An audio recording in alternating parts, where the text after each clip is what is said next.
es que lo hemos hecho de manera pacífica, con mucha firmeza, creatividad, exigiendo algo muy claro. Referéndum revocatorio en 2016. Yo estoy muy impresionado de la cantidad de gente que salió. La toma de Caracas ha sido realmente un éxito. En paz con la Constitución exigimos revocatorio este mismo año. Somos mayoría, 94% del país quiere cambio y ese cambio viene y nada lo detiene. 8 de cada 10 venezolanos hoy tienen en su corazón una decisión muy clara, que es la solución a la crisis a través del mecanismo que lo permite la Constitución. Que este no es el final, sino que este es el inicio de una serie de acciones pacíficas y contundentes para exigir nuestros derechos. Y es a través de la paz que vamos a conseguir los cambios que queremos en Venezuela. Esta es una demostración de coraje. Esta es la victoria del civilismo sobre el militarismo, de la libertad sobre la dictadura, del pueblo sobre la cúpula corrupta. ¡Pa'lante! Bien, son las 9:42, empata Venezuela con Argentina 2-2. John Magdaleno es nuestro invitado. Queda una pregunta en el aire. ¿Iremos por el camino de la confrontación o iremos por el camino de la Constitución? Bueno, en mi opinión, Leopoldo, lo que está planteado es, por un lado, lo siguiente, vamos a decirlo de la forma más pedagógica posible.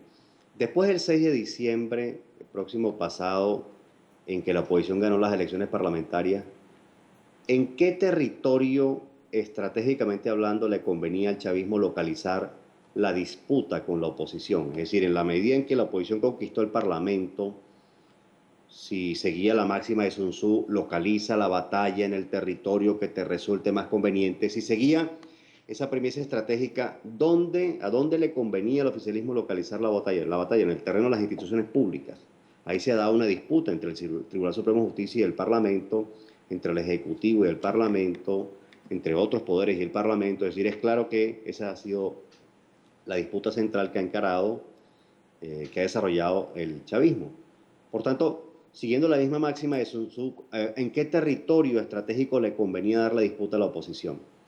En el terreno de la calle, de la opinión pública nacional, la opinión pública internacional, los organismos multilaterales. Es decir, si la oposición dejaba que la disputa, la confrontación se quedara encapsulada en el terreno de las instituciones públicas, tenía todas las de perder. Por tanto, que en algún momento tenía que producir un desplazamiento del centro de la locación de la disputa hacia estos otros territorios que he venido comentando.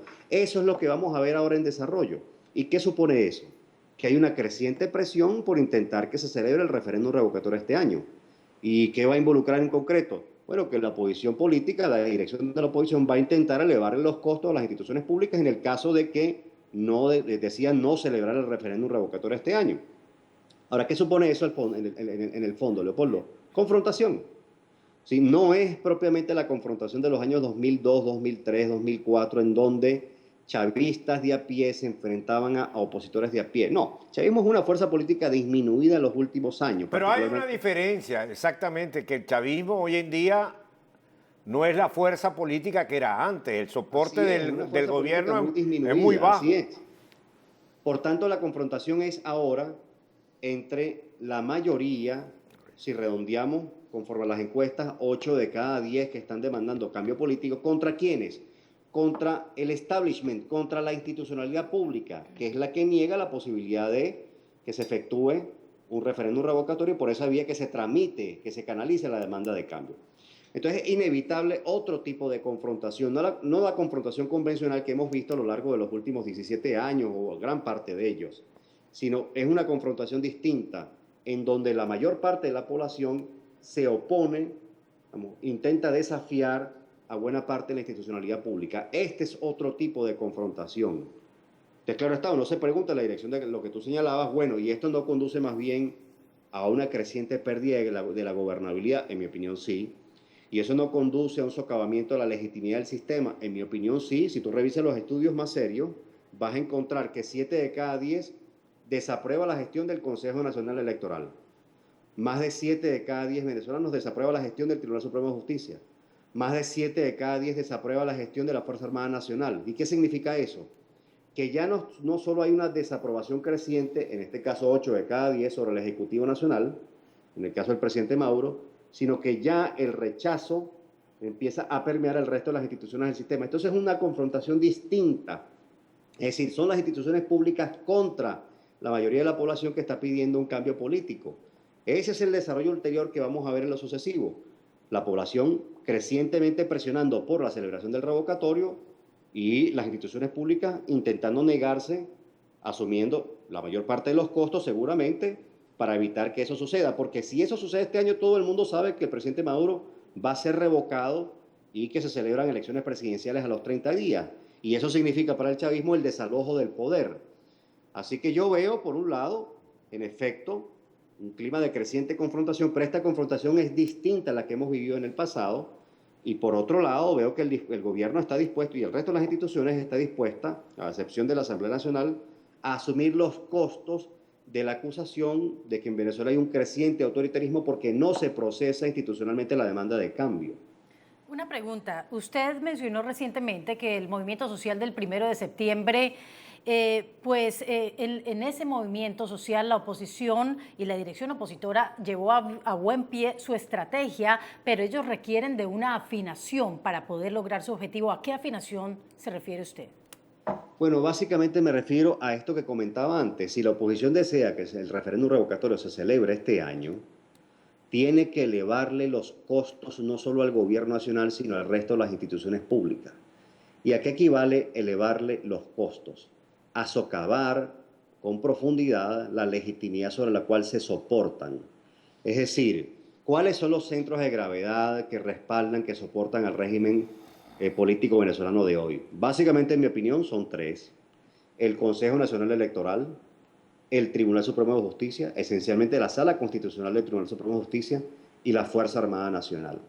Ya no lo soporta un liderazgo carismático, ya no es un centro de gravedad del sistema. El presidente Chávez falleció hace 3 años.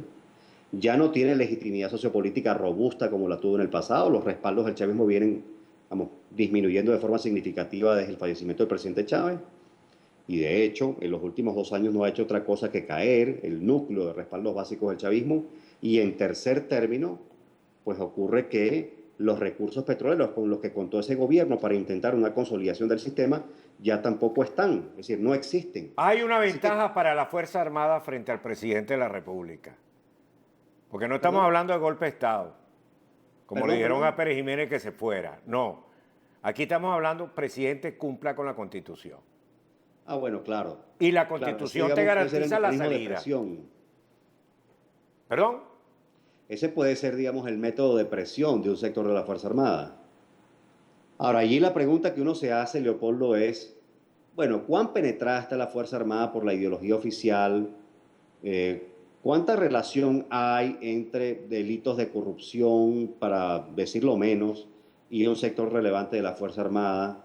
¿Cuántos sectores de la Fuerza Armada están involucrados en negociados con sectores de la administración pública?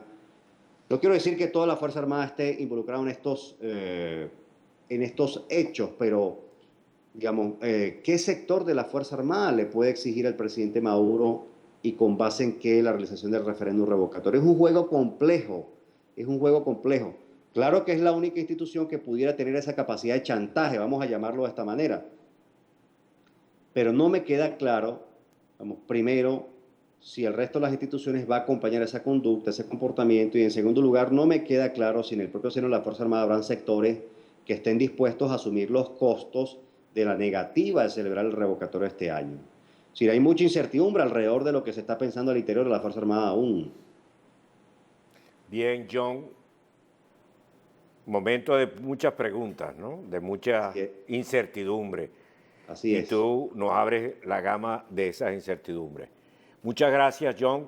Seguiremos teniendo contacto en el tiempo por venir. Muchas gracias. Un placer. Hacemos una breve pausa y seguimos.